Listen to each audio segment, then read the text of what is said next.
साथियों नमस्कार। स्वागत है आपका हमारे YouTube चैनल में। आइए आज हम पढ़ते हैं चीप की दावत कहानी भीष्म साहनी। आज मिस्टर सामनाथ के घर चीप की दावत थी। सामनाथ और उनकी धर्मपत्नी को पसीना पोंछने की फुर्सत न थी।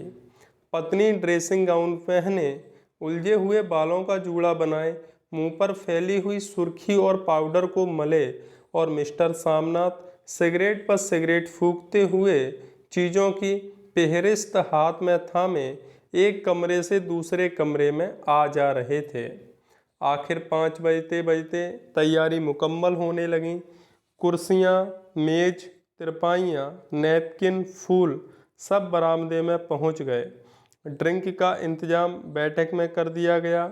अब घर का फालतू सामान अलमारियों के पीछे और पलंगों के नीचे छिपाया जाने लगा। तभी सामनाथ के सामने सहसा एक अड़चन खड़ी हो गई। माँ का क्या होगा? इस बात की ओर न उनका और न उनकी कुशल गृहिणी का ध्यान गया था। मिस्टर सामनाथ श्रीमती की ओर घूमकर अंग्रेजी में बोले, माँ का क्या होगा? श्रीमती काम करते करते ठहर गईं और थोड़ी देर तक सोचने के बाद बोली, इन्हें पिछवाड़े इनकी सहेली के घर भेज दो। रात भर बेशक वहीं रहें, कल आ जाएं। सामना सिगरेट मुंह में रखे शुकनी आंखों से श्रीमती के चेहरे की ओर देखते हुए पल भर सोचते रहे। फिर सिर हिलाकर बोले, नहीं, मैं नहीं चाहता कि उस बुढ़िया का आना जाना यहाँ फिर से शुरू हो। पहले ही बड़ी मुश्किल से बंद किया था। माँ से कह दें कि जल्दी ही खाना खा के शाम को ही अपनी कोठरी में चली जाए। मेहमान कहीं 8 बजे आएंगे, इससे पहले ही अपने काम से निपट लें।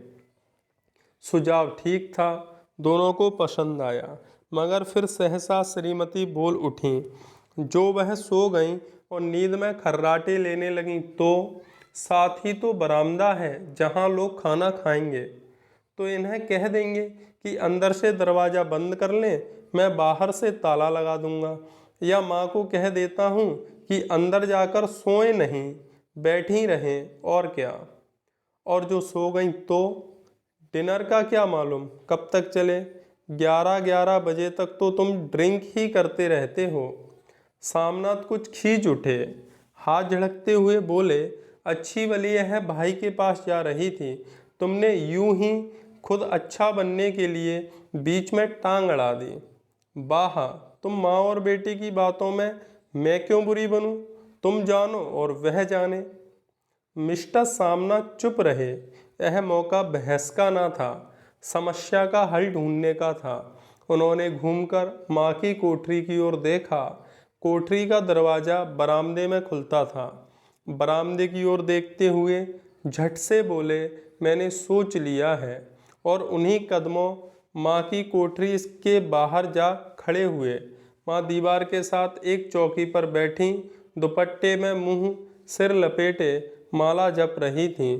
सुबह से तैयारी होती देखते हुए माँ का भी दिल धड़क रहा था। बेटे के दफ्तर का बड़ा साहब घर पर आ रहा है, सारा काम सुबीते से चल जाए। माँ, आज तुम खाना जल्दी खा लेना, मेहमान लोग 7:30 बजे आ जाएंगे। माँ ने धीरे से मुंह पर से दुपट्टा हटाया और बेटे को देखते हुए कहा, आज मुझे खाना नहीं खाना है। बेटा, तुम तो जानते हो मांस मछली बने तो मैं कुछ नहीं खाती। जैसे भी हो अपने काम से जल्दी निपट लेना। अच्छा बेटा। और माँ, हम लोग पहले बैठक में बैठेंगे, उतनी देर तुम यहाँ बरामदे में बैठना। फिर जब हम यहाँ आ जाएं तो तुम गुशल खाने के रास्ते बैठक में चली जाना। माँ अवाक बेटे का चेहरा देखने लगी, फिर धीरे से बोली, अच्छा बेटा। और माँ, आज जल्दी सो नहीं जाना, तुम्हारे खर्राटी की आवाज़ दूर तक जाती है। माँ लज्जित सी आवाज़ में बोली, क्या करूँ बेटा, मेरे बस की बात नहीं है। जब से बीमारी से उठी हूँ, नाक से सांस नहीं ले सकती। मिस्टर सामनाथ ने इंतजाम तो कर दिया, फिर भी उनकी अंधेड़ बुन खत्म नहीं हुई। जो चीप अचानक उधर आ निकले तो 8-10 मेहमान होंगे देसी अफसर उनकी स्त्रियां होंगी। कोई भी गुसल खाने की तरफ जा सकता है। क्षोभ और क्रोध में वह झुंझलाने लगे। एक कुर्सी को उठाकर बरामदे में कोठरी के बाहर रखते हुए बोले, आओ माँ, इस पर जरा बैठो तो। माँ माला संभालती, पल्ला ठीक करती हुई और धीरे से कुर्सी पर आकर बैठ गईं। यूं नहीं माँ, टांगें ऊपर चढ़ाकर नहीं बैठते, यह खाट नहीं है। माँ ने टांगें नीचे उतार लीं और खुदा के वास्ते नंगे पांव नहीं घूमना, नहीं वह खड़ाऊ पहनकर सामने आना। किसी दिन तुम्हारी यह खड़ाऊ उठाकर मैं बाहर फेंक दूंगा। माँ चुप रही। कपड़े कौन से पहनोगी माँ? जो है वही पहनूंगी बेटा, जो कहो पहन लूंगी। मिस्टर सामनाथ सिगरेट मुंह में रखे फिर अधखुली आंखों से माँ की ओर देखने लगे और माँ के कपड़ों की सोचने लगे।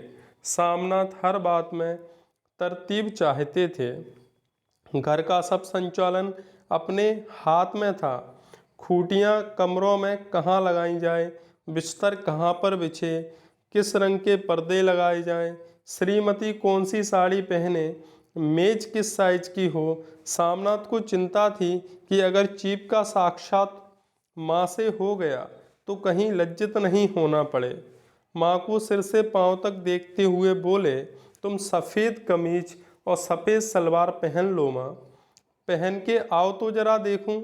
माँ धीरे से उठी और अपनी कोठरी में कपड़े पहनने चली गईं। यह माँ का झमेला ही रहेगा। उन्होंने फिर अंग्रेजी में अपनी स्त्री से कहा, कोई ढंग की बात हो तो भी कोई कहे, अगर कहीं कोई उल्टी सीधी बात हो गई, चीफ को बुरा लगा तो सारा मज़ा जाता रहेगा। माँ सफ़ेद कमीज और सफ़ेद सलवार पहनकर बाहर निकलीं। छोटा सा कद, सफ़ेद कपड़ों में लिपटा छोटा सा सूखा हुआ शरीर, धुंधली आँखें, केवल सिर के आधे झड़े हुए बाल पल्ले की ओट में छिप पाए थे, पहले से कुछ ही कम कुरूप नज़र आ रही थीं। चलो ठीक है, कोई चूड़ियाँ बूड़ियाँ हो तो वह भी पहन लो, कोई हर्ज नहीं। चूड़ियाँ कहाँ से लाऊं बेटा, तुम तो जानते हो सब जेवर तुम्हारी पढ़ाई में बिक गए। यह वाक्य सामनाथ को तीर की तरह लगा। तनक कर बोले, यह कौन सा राग छेड़ दिया माँ, सीधा कह दो नहीं है जेवर बस। इससे पढ़ाई वढ़ाई का क्या ताल्लुक है? जो जेवर बिका तो कुछ बनकर ही आया हूँ, निरा लडूरा तो नहीं लौट आया। जितना दिया था उससे दुगना ले लेना। मेरी जीभ जल जाए बेटा, तुमसे जेवर लूँगी। मेरे मुंह से यूं ही निकल गया, जो होते तो लाख बार पहनती। 5:30 बज चुके थे। अभी मिस्टर सामनाथ को खुद भी नहा धोकर तैयार होना था। श्रीमती कब की अपने कमरे में जा चुकी थीं। सामनाथ जाते हुए एक बार फिर माँ को हिदायत करते गए, माँ रोज की तरह गुमसुम बन के नहीं बैठी रहना। अगर साहब इधर आ निकले और कोई बात पूछे तो ठीक तरह से बात का जवाब देना। मैं ना पढ़ी हूँ ना लिखी बेटा, मैं क्या बात करूँगी? तुम कह देना माँ अनपढ़ है, कुछ जानती समझती नहीं, वह नहीं पूछेगा। 7 बजते बजते माँ का दिल धक धक करने लगा। अगर चीफ सामने आ गया और उसने कुछ पूछा तो वह क्या जवाब देगी? अंग्रेज को तो दूर से ही देखकर घबरा उठती थी। यह तो अमीर की है, ना मालूम क्या पूछे, मैं क्या कहूँगी? माँ का जी चाहा कि चुपचाप पिछवाड़े विधवा सहेली के घर चली जाए, मगर बेटे के हुक्म को कैसे टाल सकती थी। चुपचाप कुर्सी पर से टांगें लटकाए वहीं बैठी रहीं। एक कामयाब पार्टी वह है जिसमें ड्रिंक कामयाबी से चल जाए। सामनाथ की पार्टी सफलता के शिखर चूमने लगी। वार्तालाप उसी रो में बह रहा था जिस रो में गिलास भरे जा रहे थे। कहीं कोई रुकावट न थी, कोई अड़चन न थी। साहब को विस्की पसंद आई थी, मैम साहब को पर्दे पसंद आए थे, सोफ़ा कवर का डिजाइन पसंद आया था, कमरे की सजावट पसंद आई थी। इससे बढ़कर क्या चाहिए? साहब तो ड्रिंक के दूसरे दौर में ही चुटकुले और कहानियाँ कहने लग गए थे। दफ्तर में जितना रौब रखते थे यहाँ पर उतने ही दोस्त परवर हो रहे थे और उनकी स्त्री काला गाउन पहने, गले में सफ़ेद मोतियों का हार, सेंट और पाउडर की महक से ओत-प्रोत कमरे में बैठी सभी देसी स्त्रियों की आराधना का केंद्र बनी हुई थीं। बात बात पर हंसती, बात बात पर सिर हिलाती और सामनाथ की स्त्री से तो ऐसे बातें कर रही थीं जैसे उनकी पुरानी सहेली हो। और इसी रो में पीते पिलाते 10:30 बज गए। वक्त गुजरते पता ही न चला। आखिर सब लोग अपने अपने गिलासों में से आखिरी घूंट पीकर खाना खाने के लिए उठे और बैठक से बाहर निकले। आगे आगे सामनाथ रास्ता दिखाते हुए, पीछे चीफ और दूसरे मेहमान। बरामदे में पहुंचते ही सामनाथ सहसा ठिठक गए। दो दृश्य उन्होंने देखा, उससे उनकी टांगें लड़खड़ा गईं और क्षण भर में सारा नशा हिरन होने लगा।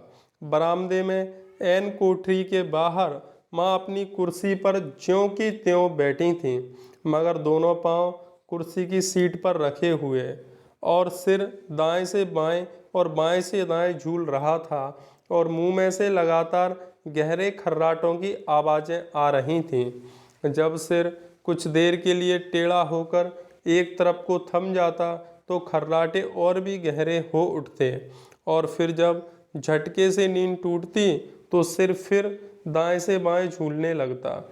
पल्ला सिर पर से खिसक आया था और माँ के झरे हुए बाल आधे गंजे सिर पर अस्त व्यस्त बिखर रहे थे। देखते ही देखते सामनाथ कुद्र हो उठे।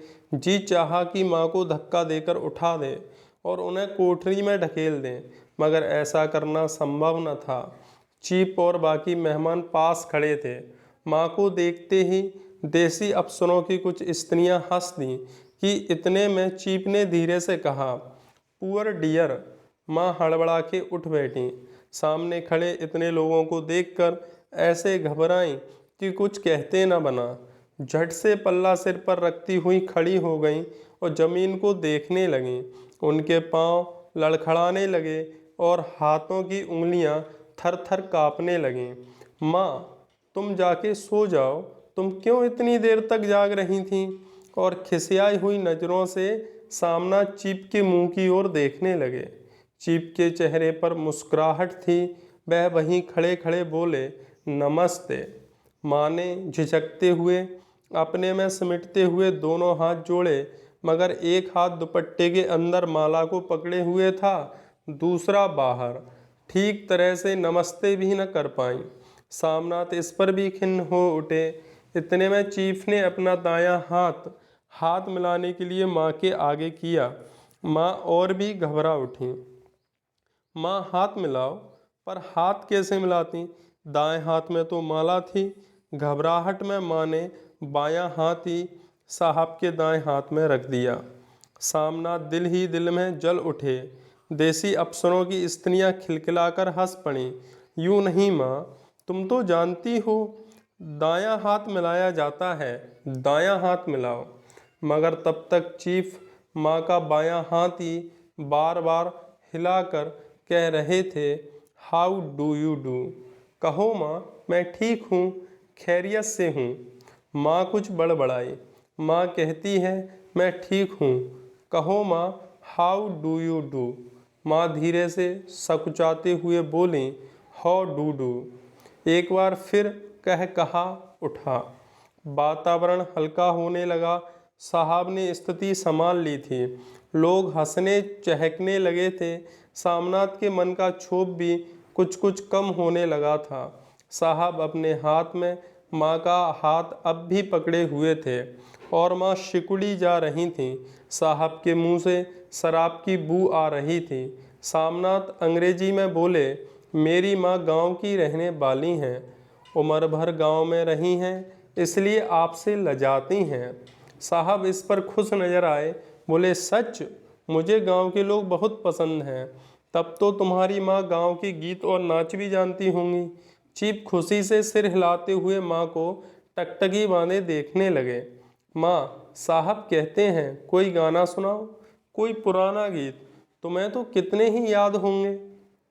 माँ धीरे से बोली, मैं क्या गाऊंगी बेटा, मैंने कब गाया है।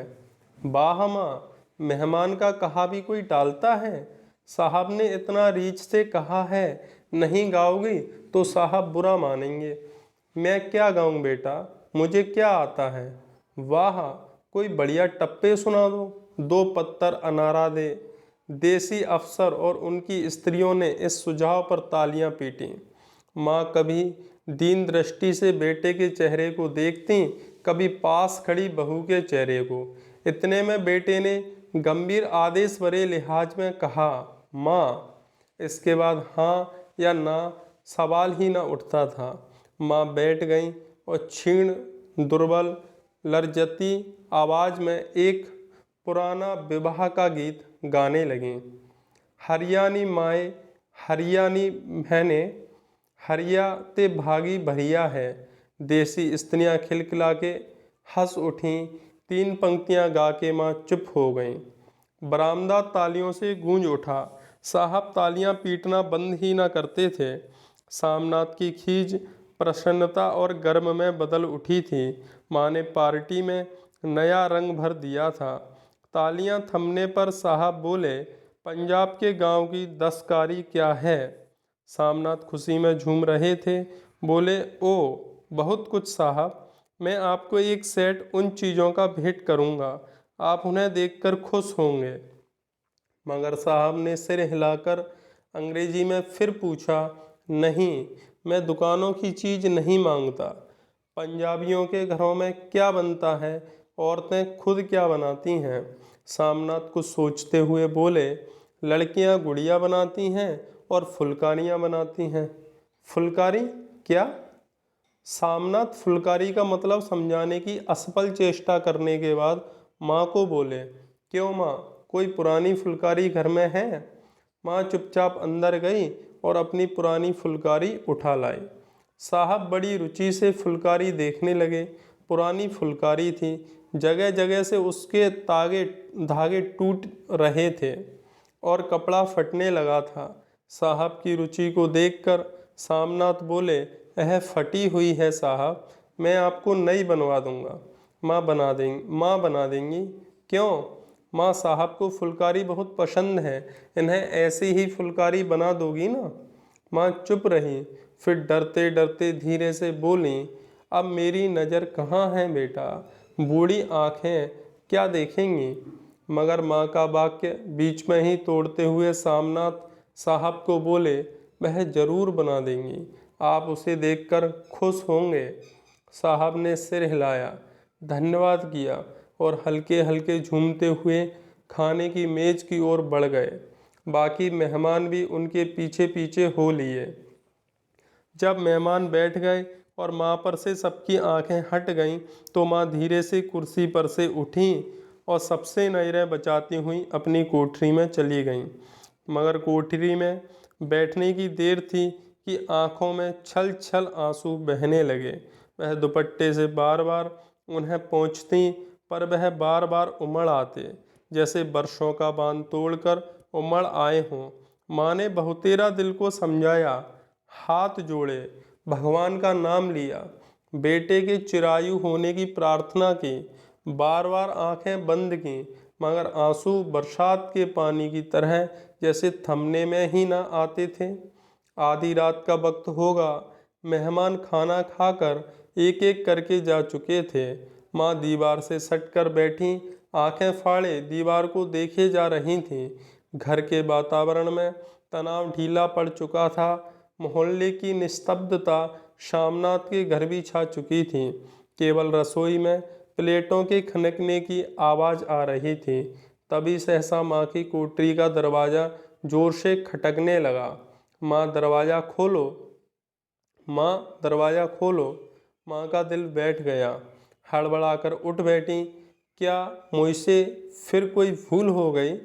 माँ कितनी देर से अपने आप को कोस रही थी कि क्यों उन्हें नींद आ गई, क्यों वह ऊँघने लगी, क्या बेटे ने अभी तक क्षमा नहीं किया।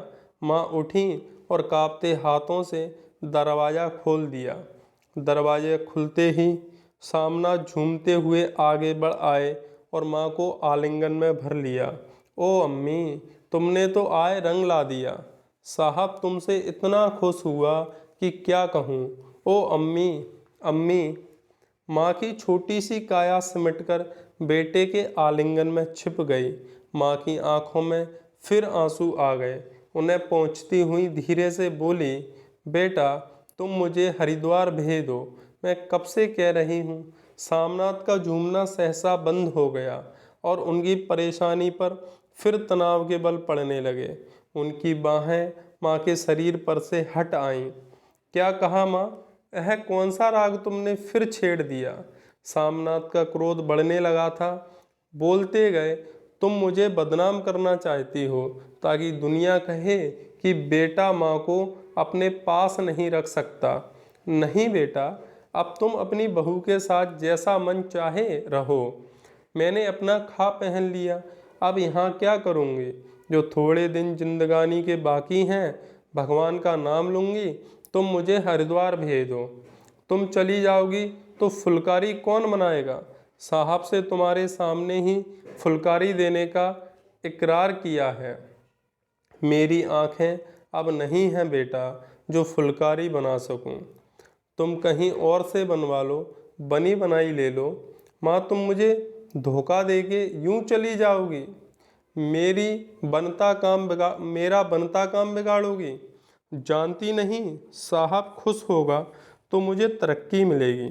माँ चुप हो गई, फिर बेटे के मुंह की ओर देखते हुए बोली, क्या तेरी तरक्की होगी?